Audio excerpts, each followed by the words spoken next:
All right, so we're doing a little Revelation series, and I'm going to put these on video just in case people can't make it and they'd like to try to catch some of what we've been teaching. I'll even turn the camera with a really good creak so that it hurts the ears of people that are watching the video. But I kind of like to back into Matthew 24 a little bit just to get our bearings, to get our background for what are we going into.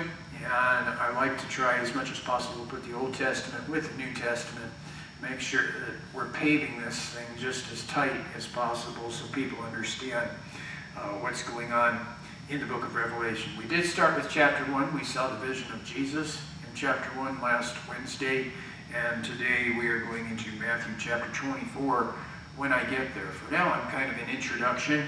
One of the phrases that comes up a lot in the Old Testament is "in that day." And in that day pretty much is looking forward to a time when Jesus will rule for a 1,000-year period of time. So I'm going to hit this little device and twist it so that everybody on the internet can say to themselves, "My goodness, that is awfully difficult to listen to." Here we go. All right, let me just get it even closer. Okay, that's about as good as I can get. All right, Jesus, this is known as the Olivet Discourse, and it's Jesus when he's talking about end times. And we have a time before the cross where Jesus actually is talking, and then you have Calvary. You have next on this timeline, going from ancient history forward, you have the ascension of Jesus Christ to heaven. Ye men of Galilee, why stand ye gazing up? This same Jesus who you have seen will come in like manner. We then have, at the day of Pentecost, the coming of the Holy Spirit and the cloven tongues of fire resting upon the apostles, and we mark this as the beginning of the church age. Now, the Jewish timeline has gone all the way back to Abraham into the Old Testament. So you see the church timeline, which we are in right now. This is still what we would call the age of the church. Matthew 24, 4 and 8 would be a reference for that. And then when this time frame expires, then Daniel's timeline kicks in again where the Jews are concerned. So the Jews are running concurrent to this. And underneath the Jewish timeline, also notice that there is a Gentile timeline. In other words, this is all the other nations in the earth that are not Jewish. At the end of the church age, you will have the Lord descending from heaven with a shout, with the voice of the archangel and the trump of God. And the church will be caught up. It is actually a Latin word, caught up, that rapture, from which we get the word rapture. And we go to be with the Lord. It is the coming of Christ. And then while we are with Christ, we read about end times, in that day, some really bad things that are going to happen. If you were to go to Jeremiah 30 and 7, you have the time of Jacob's trouble. In Daniel 9:27, you have the 70th week of Daniel. In Joel 2, 1 through 11, you have the day of the Lord. We're talking about judgment on the planet. We will start, if we started today with our 8 million people, by the end of the tribulation, there will only be 2 million left. It will be that thinned out when we look at the population as to what is going to happen. We have then the second coming of Christ at the end of this 7-year period. While we're in heaven, we fully expect a couple of things. There is the judgment seat of Christ where we are evaluated. There is also the marriage supper of the Lamb. So all this is happening within that 7-year period. And then Christ comes back for the second time where the Old Testament says, and he touches down on the Mount of Olives, and that thing splits in half. And then you have the 1,000-year reign of Christ. This particular chart that I have up here, which is, I think it would be McGee, his basic chart. When you go towards the end of this thing, at the end of the millennium, the world revolts against Jesus one more time. The devil and his crew, they all get cast into the lake of fire. There are two entities at that point in time. There's a lake of fire, and there is a new heaven and new earth and eternity future in absolute perfection. So that's kind of the layout of what is happening. There are some things that we look for at this moment, and that the Lord is talking about in Matthew chapter 24. The nations of the world are divided into different power blocks. We certainly have that today. Certainly we have leagues of nations, some slightly displaced from Christianity, and some that would have nothing to do with Christianity. And they comprise some of the great powers that are in our world today. China, Russia, some of these more hostile powers would be less hospitable towards the gospel. Doesn't mean there aren't Christians there, just if they are, chances are they're in persecution. These power blocks are the major players of the world today. So when you hear about, and again, Jesus is addressing a Jewish crowd. So the question is, what's happening with relationship here to Israel? What do I look for as a Jew in the future? The Western power bloc is going to be headed by the Antichrist. He will run a world government. So instead of having presidents and all these other things, kings and what have you from countries, you will have one central leader, the Antichrist. There will be increasing tension over the Middle East. You ask, how in creation could that possibly be any worse than it is right now? But generally speaking, Jesus speaks in terms of intensity of birth pain. And so as time moves forward, things don't get better. You're going to always hear about some good joker out there that wants to bring peace to the Middle East. Can't happen until Jesus himself does. This Antichrist will lead in a treaty in which the Western powers guarantee the integrity of the Jewish state. In other words, Iran, get off their back. It's not death to Israel. They have a right to be there. Somebody is going to bring this through. I will hold my tongue where American politics are concerned. Increasing worldwide troubles and disasters intensify, so we ought to be looking for more things like tsunamis, earthquakes, serious anomalies, changes in weather patterns. Don't worry about it. It's supposed to happen. So it's just, we have to be praying for each other because we don't want each other in an earthquake. If Cooper's Rock fell over, well, that's not a good thing for Eddie and Rhonda. So, we don't need these earthquakes here. There will be tremendous tribulation for Israel, persecution by Western powers, and finally invasion and desolation by northern powers who will just kind of march in. There will be the personal coming and intervention of Christ the Messiah. We are talking about war when he comes back. It says in the Battle of the Armageddon that blood will flow to the horse's bridle. You're talking about 4.5, 5 feet high in the valley of Megiddo. It's a big valley, all right? That's a big place. So for that much blood to accumulate anywhere, it's just a bloodbath, unlike anything the world has seen to this point. The Messiah will defeat Israel's enemies and set up a righteous kingdom worldwide. And the comments there is, it is helpful as we read Christ's portrait of the future in Matthew to remember this outline and to notice that Jesus is clearly speaking within that Old Testament framework as we're looking at this here. And then we're going to get a church perspective as well. But I wanted to start with this because you have to start with prophecy. Primarily was for the Jews in the Old Testament. That's where we have to start. And prophecy can be quite difficult to navigate for a lot of people. Generally, when people get something wrong, it's in the area of prophecy. And I think, Eddie, you could agree with that. Yeah. People can be really good in a lot of areas, but the one area that people tend to mess up in tends to be prophecy. So, looking now at this, all these themes from the Old Testament, Jesus is going to talk about. He literally quotes Psalm 78:2 when he says, I will utter things hidden since the creation of the world. Paul speaks about a mystery, and that mystery is the church, the fact that we're even here. Nobody had a clue that this would come. Nobody knew about these different churches, and so when we open up Revelation, the first 3 chapters, what do we have? We have the churches, and Paul's particular route as he travels around to all these churches and how they fit in their time, in the world today, and quite possibly from a perspective of throughout time. For instance, we would look at a strong church that has little strength and is good with sharing the gospel. We would look back to the 1800s and the 1700s when entire cities would come to Jesus. All right? So we see the Church of Philadelphia back in that era.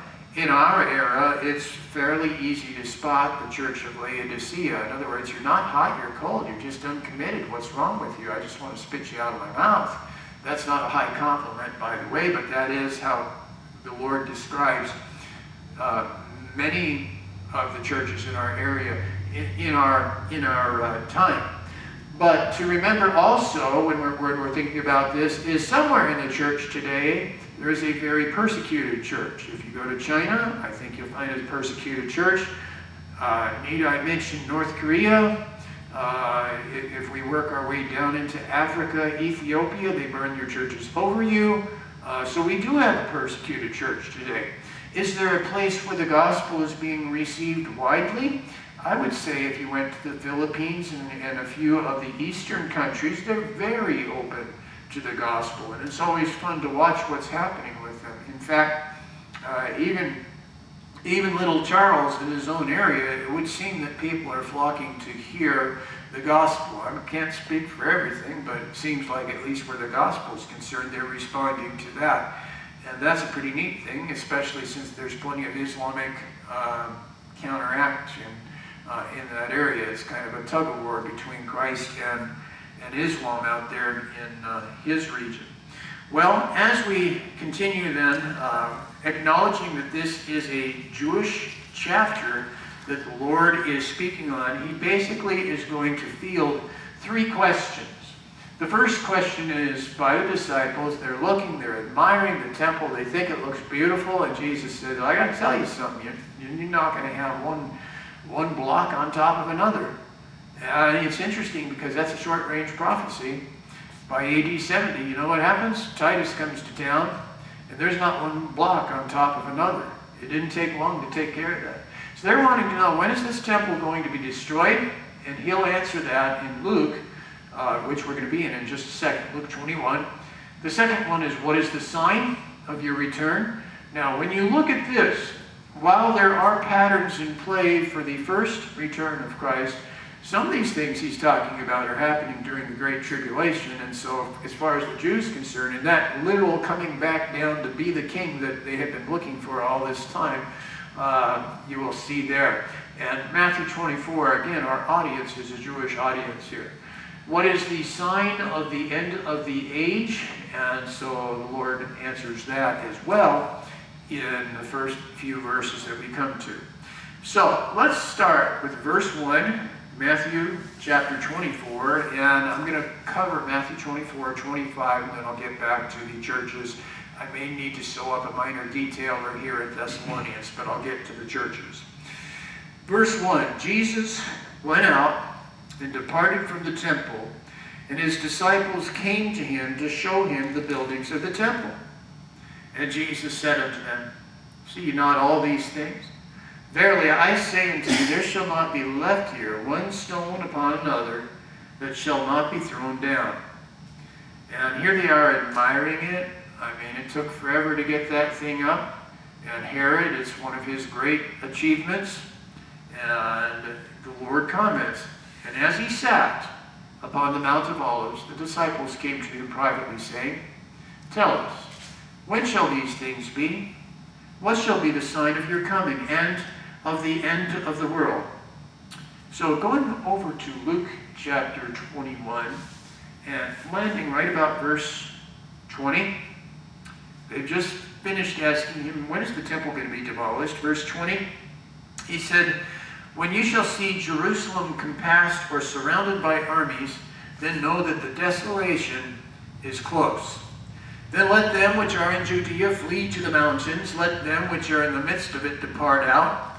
And let them that are in countries, and let not them that are in countries enter therein.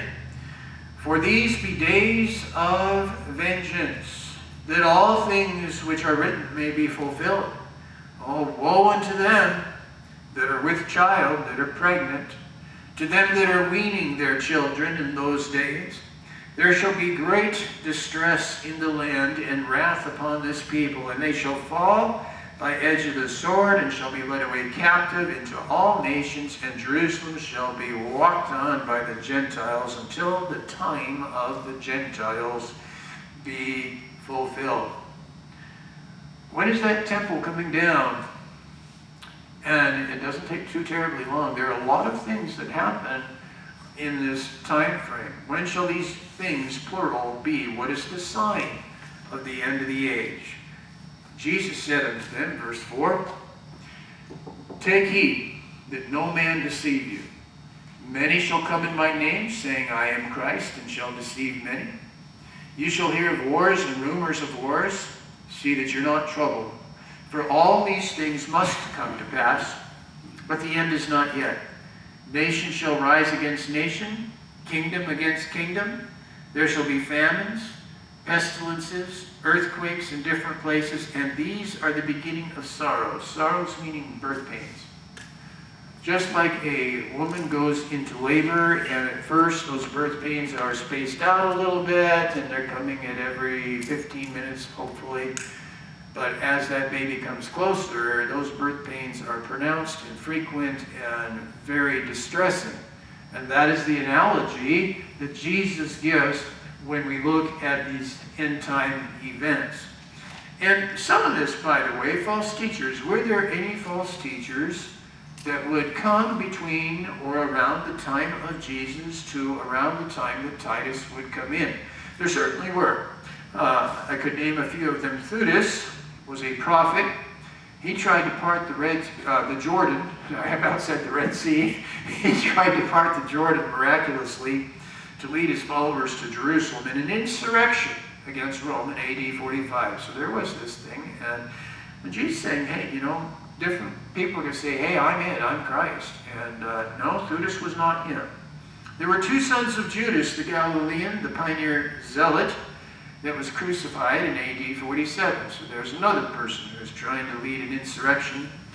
The Emperor Claudius, during this time, banishes all Jews from Rome in AD 50 because they are making such a terrible plague out of the Messiah. They are just making such a mess of things during the time of the early church. And so Claudius said, well, I don't want that here, and he banishes them. Then Eleazar Dene, and I'm pretty certain that I butchered his name, is a leader of zealots that is imprisoned in AD 56. Notice we got a lot of people who are saying, follow me, follow me, follow me, follow me. Oh, be careful, little person, who you follow. Follow Jesus. That's the person you follow. Then we have an Egyptian that came out of a desert, referenced in Acts 21:38. And he camps out on the Mount of Olives and wants to take Jerusalem by storm. Of course, that's bound to fail as well. Ultimately, the Jews are going to get into a war. They're going to openly rebel against Rome, and the moment they do that, Rome says, enough's enough. Send Titus right over. Actually, Titus wasn't the first guy. Do you remember the first guy's name? No, I think it was Titus' dad. Yeah, it was Titus's dad. And Titus's dad came in, and then Titus, he basically had Titus finish the job where the Jews were concerned, because I think he was promoted in rank somewhere in the Roman Empire.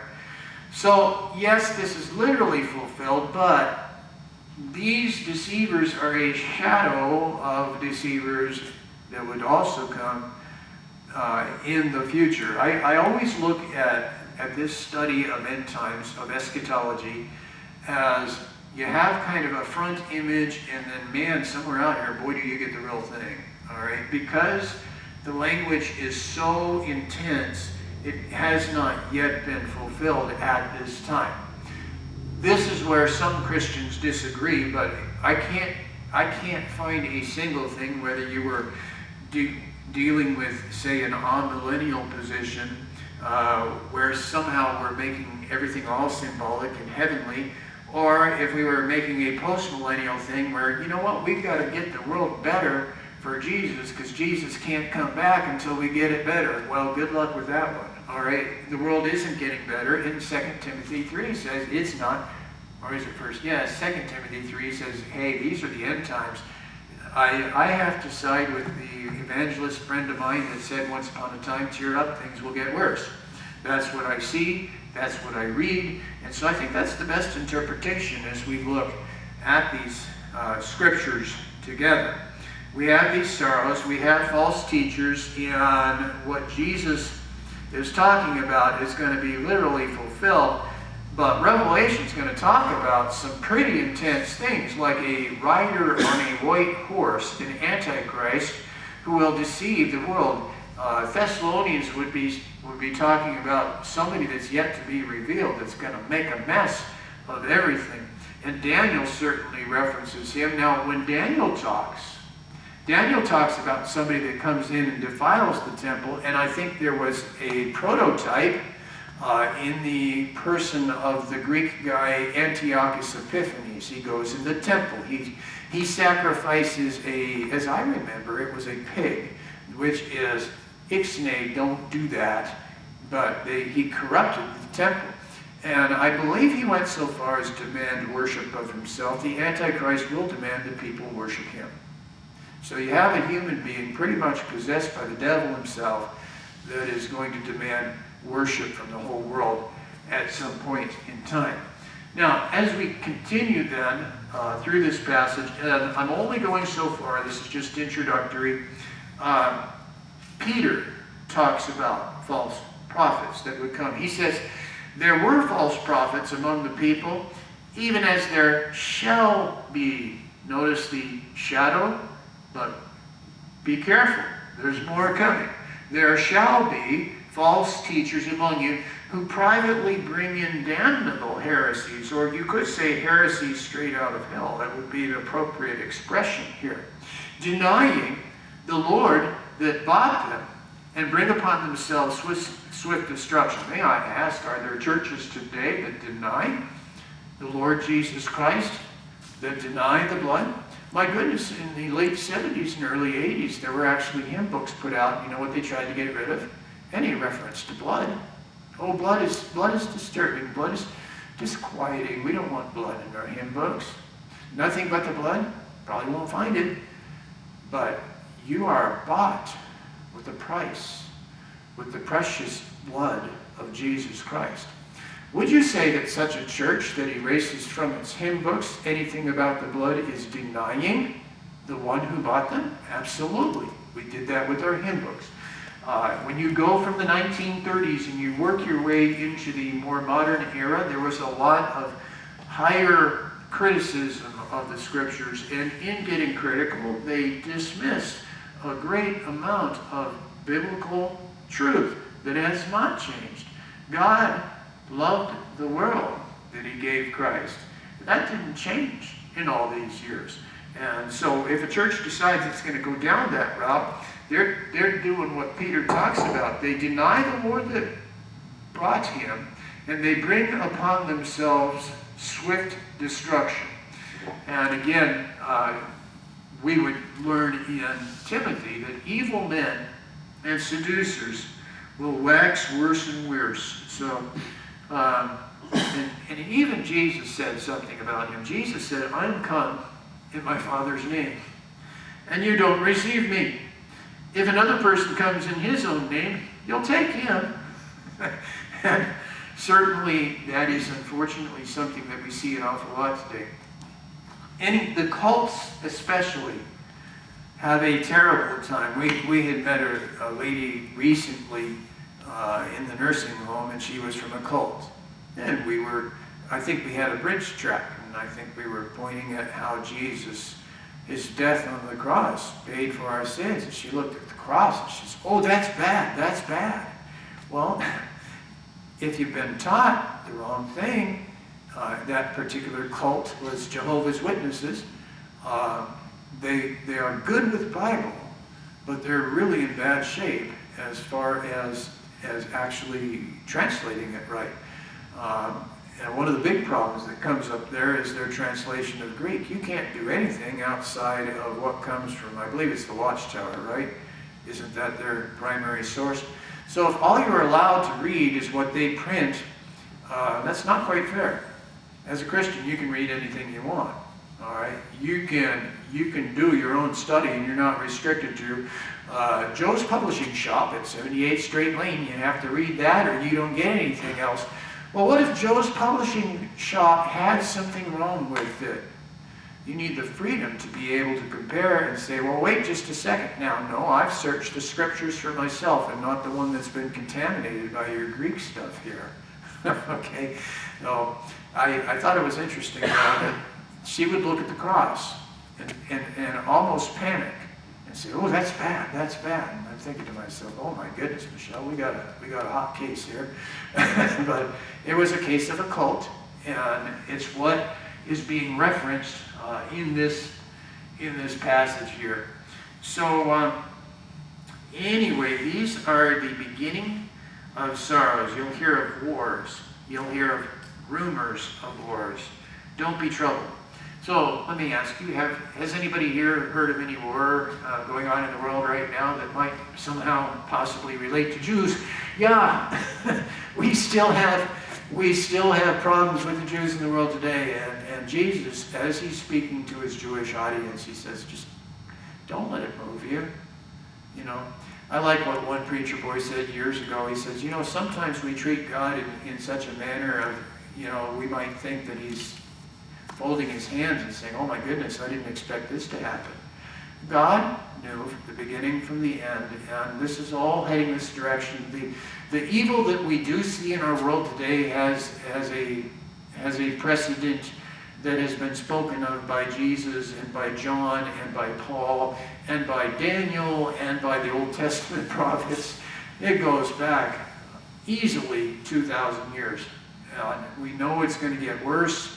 We know the trumpet will blow, and we know that when we all get to heaven, what a day of rejoicing that will be. So that is the heart of where I wanted to take you today as we look at this passage. Again, to mention the temple, the destruction of the temple is, it happened. That the Jews were forced out of their land and their land was walked on by Gentiles for centuries.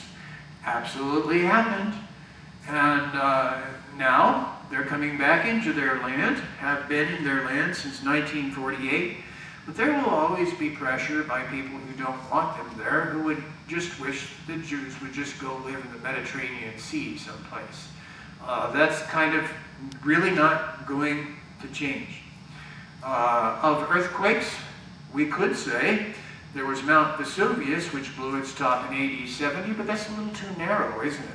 When you read about these kinds of things that are growing in intensity, then you are looking for disasters that intensify over time, which, quite frankly, I still remember that last tsunami that hit Japan, I thought was phenomenal. Now, I don't know how often something like that happens, but talk about your disasters.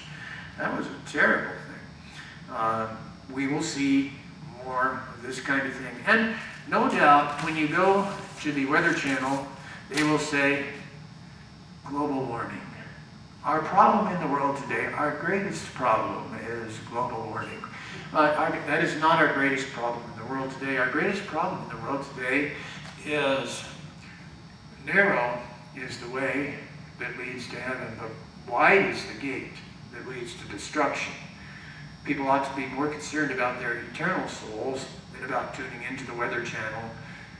It may be getting warmer. I'm not too terribly worried about that. I haven't seen much snow this year. When did we get 2 rounds of 3 inches? And lots of people can remember when they got a few feet.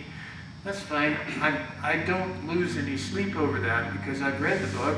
It's all got to burn up anyway, so I call that global warming. Or maybe universal warming, as the case may be. Famines happening in the world Honestly, anywhere where you're going to have a war, you will have a famine. Undoubtedly, there are people who have suffered greatly because of the insanity in Gaza. I'm certain that there were many people who probably didn't get any balanced diet whatsoever in those crazy tunnels. I am grateful that the Lord seems to be going to town there and cleaning things out. Talk about a hornet's nest, or what is it that lives underground? The yellow jackets or the hornets? It's like living with yellow jackets as your neighbor. You know, you got to clean those nests out. Who needs all those bombs coming into their land?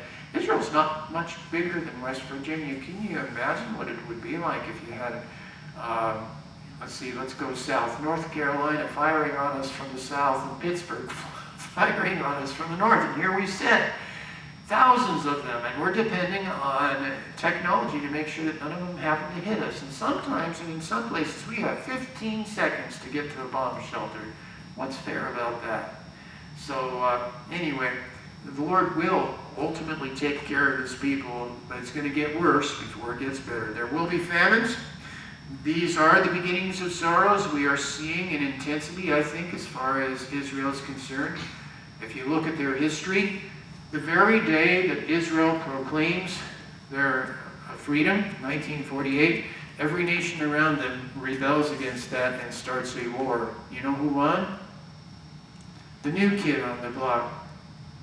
They barely have any strength to speak of, and Israel won. Do you have an explanation? I think it's wonderful proof that God has got his eye on Israel. And then there's the 1969 wars. And all of a sudden, Israel has a whole lot more land than they had before. You know, I think God has his eye on Israel. And here we are now. And you got these little people down there in Gaza. Now, some of them were probably fine, but you had those terrorists that were just every which way, hiding underneath the hospitals and in the hospitals and pretending to be doctors. How would you like to have one of those as your doctor? So, it's not going to, the insanity of it all. But God has promised Israel land. They will get their land. The world is going to go through an awful time. Anyway, we pick up at Matthew chapter 24. Next time we are together, we will continue. But that is a start in kind of a backdrop before we officially go to Revelation chapter 2. So anyway, looking at some of the prayer requests that we had yesterday, I tried to put everything on one page. Clark Sizemore obviously is with the Lord. He and his wife were Rhonda and Eddie's best friends. Oh, yeah.